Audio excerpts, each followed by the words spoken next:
nunca se ha chivado. Está claro que te gusta hablar. Oye, Kai.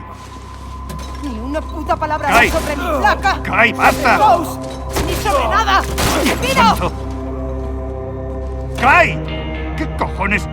Tenemos a la mitad de las bandas de Miami disparándonos y le das una paliza a Leo. ¿En qué coño estás pensando? ¿Vamos a tener algún problema? Este hotel está lleno de traficantes muertos. Ya tenemos un problema. Leo necesita protección.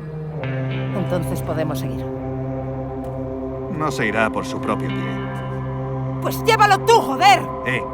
Tú le has hecho eso, no yo. Comprobad las oficinas de arriba. Mierda. Venga, vamos. Ya voy. Donde tú digas. ¿Esto es lo que Dawes llama protección? Leo, ¿quiénes son estos tipos? Ya lo interrogarás después, Mendoza. ¡Nos vamos! Detective. Cógelo tú. Capitán Dawes, tenemos a Leo. Huiremos por la puerta principal. Buscad por todas partes. Estoy en el aire. Voy a echar uno. Mantener la comida y evitar que lo detecten. ¿Pero qué ¿habéis coño? Buscado por allí? Echad un vistazo. ¡Vienen más policías! ¡Acabad con él y larguémonos! ¡Qué mal rollo!